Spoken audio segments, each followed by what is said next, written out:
Hi there, everyone. This is my EDL 851 introductory video for our supervision and evaluation course. My name is Samuel Simmons. This is my 10th year working in education. All of those 10 years have been spent in the Kansas City, Kansas Public School District. I'm born and raised in Kansas City, Kansas, so I get the pleasure of servicing the community that I was born and raised in.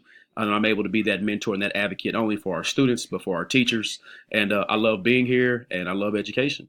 Why do I want to become a principal? Again, it's my 10th year in education. The first 8 years were spent in the classroom. Um, Outside of being in the classroom, I also served as a head football coach, head basketball coach for both the boys and girls teams, as well as head track coach. So I've been able to, service not only my students, but my students' athletes in the building. This is my second year serving as a curriculum instructional coach, and I work at the district office. So I'm able to see things from a different perspective, which gives me a different lens to look through as I go back and self-reflect my time in education. I'm finally at that point now where I feel like I have built up not only my capacity to lead a group of teachers, a complete staff. I built up my confidence. Through all that time as a teacher, I never thought I possessed the skills necessary to even go back to school and start working towards, my endorsement option, for educational leadership. But after this year and a half, I've really built not only my confidence, my capacity. I've learned so much, with what good instruction looks like. How to help teachers improve their instruction, how to assist teachers with curriculum, with instructional strategies or techniques, how to assist teachers with classroom management and help them improve the conditions of their classroom.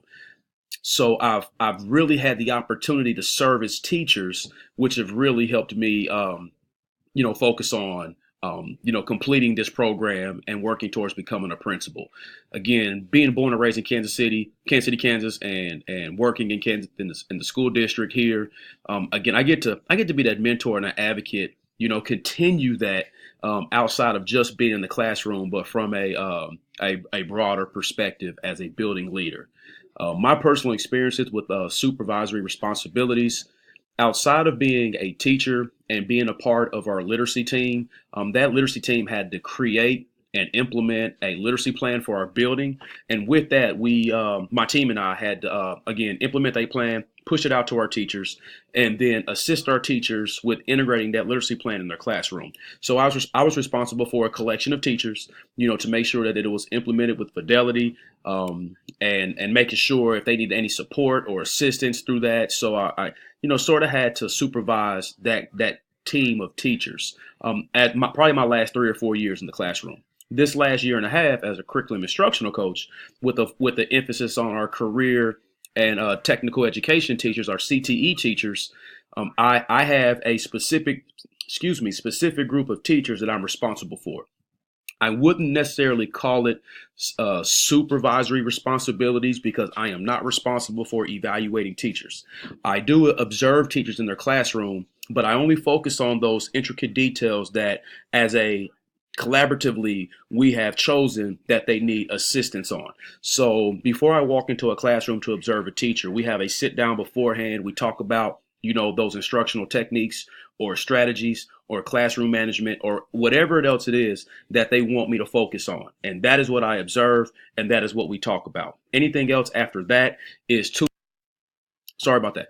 Anything after, specifically what they want me to look for in an observation is totally at the discretion of the teacher. I do take notes on generic things or things that I observe, and I share those at their discretion.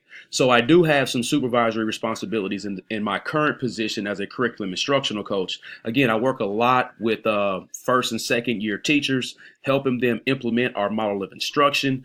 They need assistance with going through that process, creating performance scales and using those performance scales to plan out their lessons. So I do a lot, of observing of teachers and collaborating with teachers in that essence.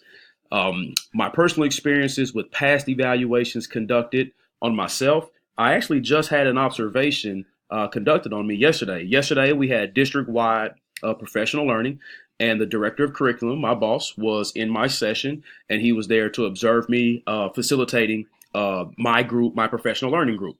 And we haven't had a chance to sit down, but when we do, we always talk about what he saw, what he didn't see. We go through a specific process. He looks for certain things as well that we talk beforehand that he that I would like to continue working on and continue building my capacity to be an instructional coach. And then he always leaves me with actionable feedback.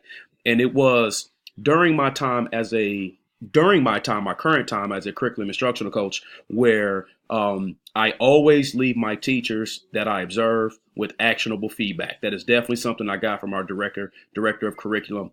Leaving them with something that they can implement, use, tweak, adapt, or modify right away. So again, that's the reasons why I want to be a principal. I love education. I love my district. I love all the experiences that I have, made and been through over the course of these last 10 years.